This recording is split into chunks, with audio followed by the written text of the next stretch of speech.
প্রত্যেকে ওয়েলকাম। উড়ান পাঠশালার প্রত্যেকে আবার স্বাগত জানাই। তো আমাদের আজকের আলোচনার পার্ট, যেটা 30শে নভেম্বর পরীক্ষা হতে চলেছে ওয়েস্ট বেঙ্গল পুলিশের কনস্টেবলের, যেটা আমরা অলরেডি 6টা সেট ডিসকাস করেছি। আজকে আমাদের আলোচনা 7 নম্বর সেট।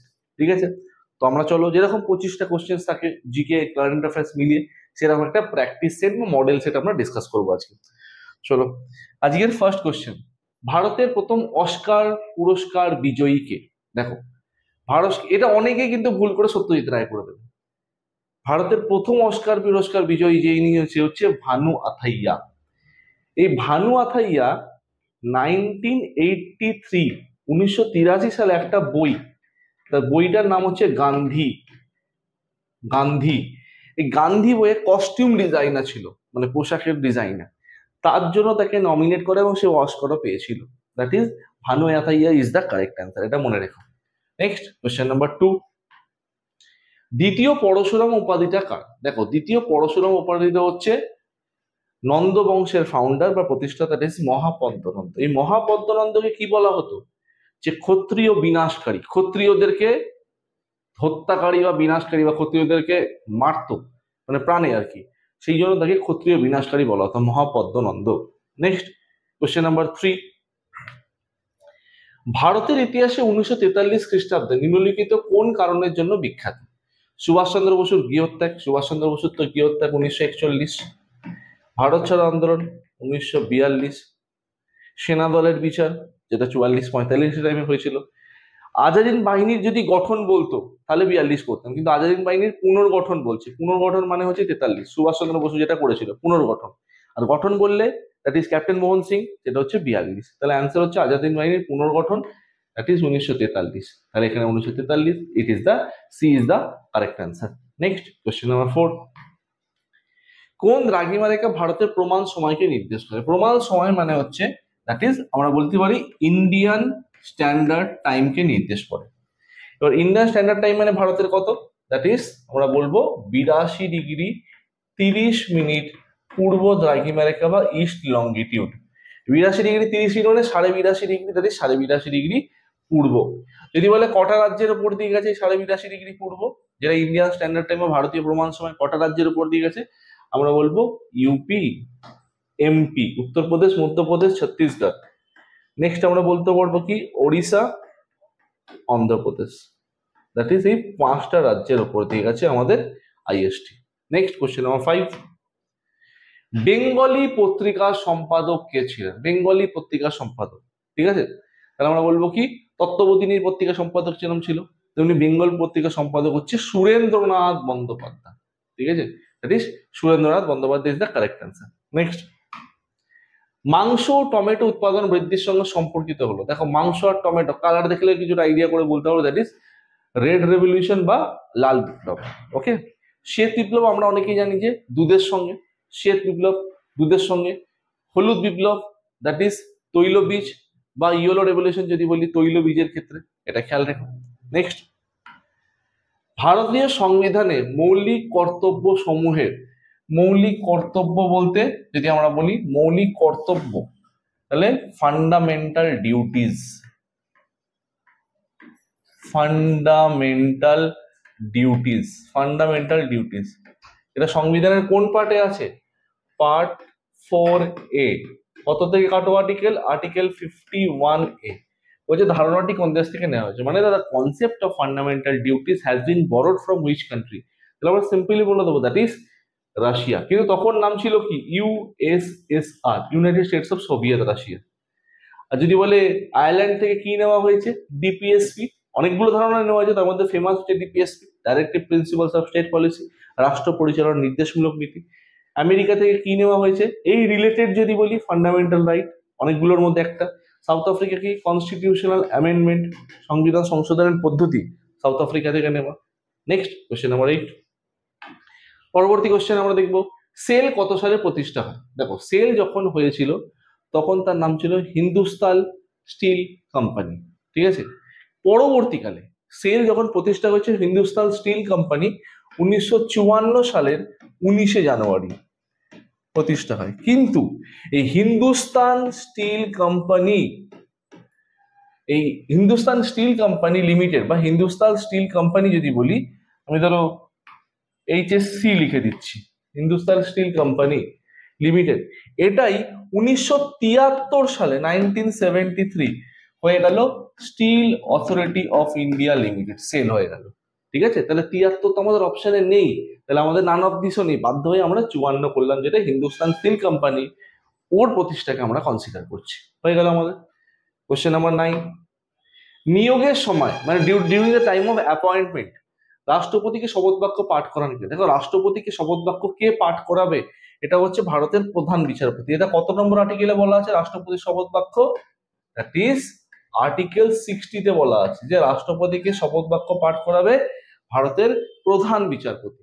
প্রধান বিচারপতি কোনো কারণে অ্যাবসেন্ট রইলো, বাইরে রইলো, মারা গেছে বা কোনো কারণে অ্যাবসেন্ট, সেই জন্য তখন কি করাবে, যে সুপ্রিম কোর্টে যে আদার জাজেস আছে বর্তমানে, যেমন 34 জন অন্যান্য জাজেস আর একজন প্রধান বিচারপতি, আদার জাজেসের মধ্যে যে অন্যান্য প্রধান বিচারপতির মধ্যে তাদের মধ্যে যে সিনিয়র মোস্ট সে করাবে, এটা বলা আছে সংবিধানে। ওকে, নেক্সট কোশ্চেন নাম্বার 10, সাধারণ কথাবার্তাতে শব্দের মাত্রা কত থাকে সাধারণত? দেখো, সাধারণ কথাবার্তাতে শব্দের মাত্রা থেকে থাকে 40 ডেসিবেল থেকে 60 ডেসিবেল।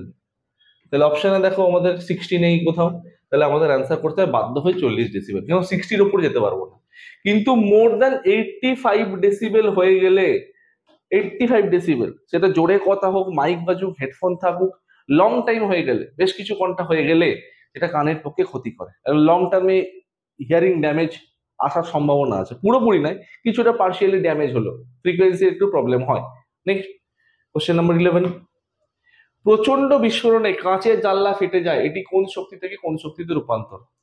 কাঁচের জানলা ফেটে যাচ্ছে, বিস্ফোরণ মানে কি? আওয়াজ, আওয়াজ মানে কি? শব্দ শক্তি। তো শব্দ শক্তি আমরা পেয়ে গেলাম, অপশন আর কিচ্ছু নেই, শব্দ শক্তি একটা, তাহলে এটা পেয়ে গেলাম, আমি এটাই আনসার করে দেবো। কিন্তু আমরা এক্সপ্লেন করবো কি, শব্দ শক্তি থেকে কি হচ্ছে, কাঁচের জানলা ভেঙে যাচ্ছে, তাহলে শব্দ শক্তির ফলে কি হচ্ছে, একটা প্রেশার ক্রিয়েট হচ্ছে, যেটা প্রেশারটা কোথায় ধাক্কা মারছে, কাঁচে গিয়ে ধাক্কা মারছে, তাহলে শব্দ শক্তি থেকে কি শক্তি, যান্ত্রিক শক্তিতে কনভার্ট হয়ে যাচ্ছে। ওকে, নেক্সট, ভারতের দীর্ঘতম জাতীয় সড়ক NH7, এটা আগের নাম ছিল হচ্ছে NH7, এর বর্তমান নাম কি? এর বর্তমান নাম হচ্ছে NH44। এটা কত কিলোমিটার? 3745 কিলোমিটার এর লেন্থ। এটা কোথা থেকে কোথায় কানেক্ট করেছে সেটাই আমাদের কোশ্চেন, কোন স্থান থেকে কোন স্থানে বিস্তৃত? শ্রীনগর থেকে কন্যাকুমারী, জম্মু কাশ্মীরের শ্রীনগর থেকে তামিলনাড়ুর কন্যাকুমারী পর্যন্ত বিস্তৃত। নেক্সট কোশ্চেন নাম্বার 13, কোন বিখ্যাত উক্তি দ্য গ্রেটেস্ট নামে পরিচিত? কোন বিখ্যাত ব্যক্তি দ্য গ্রেটেস্ট নামে পরিচিত? দেখো, ফাইটিং এর জগতে বা বক্সিং এর জগতে বিখ্যাত লোক হচ্ছে কি, মোহাম্মদ আলী, তাকে গ্রেটেস্ট বলা হতো। আপডেটেড পিপলও বলা হতো তাকে, প্রথম জীবনে আপডেটেড পিপল বলা হতো, আপডেটেড পিপল, তাহলে মোহাম্মদ আলীকে দ্য গ্রেটেস্ট বলা হতো। Next question number 14, অরনিথোলজি। দেখো, অরনিথ মানেই হলো পাখি, আর লজি কথাটা এসছে লোগোস থেকে, যার কথার অর্থ হচ্ছে বিজ্ঞান বা বিজ্ঞান সম্পর্কিত আলোচনা, অর্থাৎ পাখি সংক্রান্ত গবেষণা বা আলোচনা। নেক্সট কোশ্চেন নাম্বার 15, শিমুখ কে ছিলেন? শিমুখ হচ্ছে আমরা জানি সাতবাহন বংশের প্রতিষ্ঠাতা। সাতবাহন বংশ আসার আগে কান্য আর শূন্য, শূন্য বংশ আর কান্য বংশকে, শুঙ্গ বংশ আর কান্য, শুঙ্গ আর কান্য মানে কানভা, এই দুটো ডাইনাস্টিকে কি করেছিল, দুটো ডাইনাস্টিকে ড্যামেজ করে মানে কি, মানে প্রায় শেষ করে দিয়ে সাতবাহন বংশের প্রতিষ্ঠাতা হলো। এই সাতবাহন বংশের অনেকটা অঞ্চল কোন জায়গাটা ছিল? দ্যাট ইজ অন্ধ্রপ্রদেশে ছিল। অনেকটা অঞ্চল কোথায় ছিল বলবো? অন্ধ্রপ্রদেশে লোকেটেড ছিল। দ্যাট ইজ সাতবাহন বংশের প্রতিষ্ঠাতা আমাদের পেয়ে গেল। নেক্সট কোশ্চেন নাম্বার 16, সিন্ধু সভ্যতার অন্যতম স্থান বানওয়ালি বর্তমানে কোথায়? হরিয়ানার ফতেহপুর ডিস্ট্রিক্টে বা ফতেহাবাদ ডিস্ট্রিক্ট। তাহলে কোথায়? হরিয়ানার ফতেহাবাদ জেলা,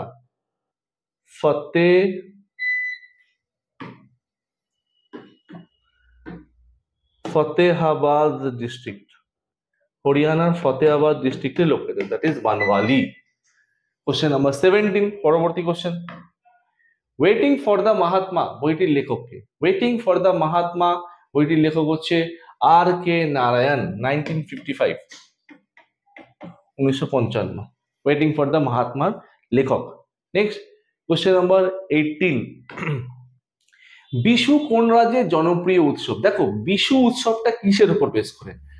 নতুন চাষ হয়েছে ধান কাটাকে উপলক্ষ করে, এবং মালায়ালাম মানে বাংলায় বলি নতুন বর্ষ, মালায়ালামের নতুন বর্ষ দিবসটাকে পালন করার জন্য বিশু উৎসব হয়ে থাকে। কোথায়? কেরালা। নেক্সট 19, আয়তনের দিক থেকে পশ্চিমবঙ্গের কোন জেলাটি বৃহত্তম? সব থেকে বড় জেলা বলেছে, সব থেকে বড় জেলা হচ্ছে আমাদের দক্ষিণ 24 পরগনা।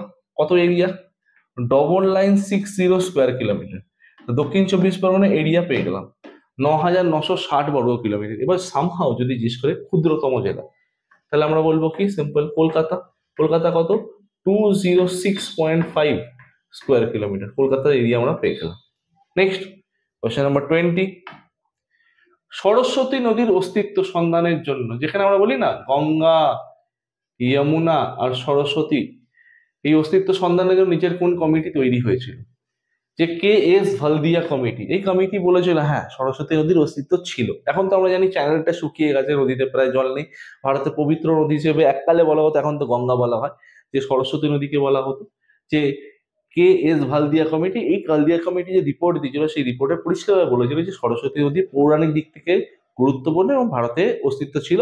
এলাহাবাদের সঙ্গম রিজিয়নে, ত্রিবেণী সঙ্গম, যেখানে গঙ্গা, যমুনা, সরস্বতী তিনটে নদীর এখানে অস্তিত্ব লক্ষ্য করা যায়। ওকে, নেক্সট কোশ্চেন নাম্বার 21,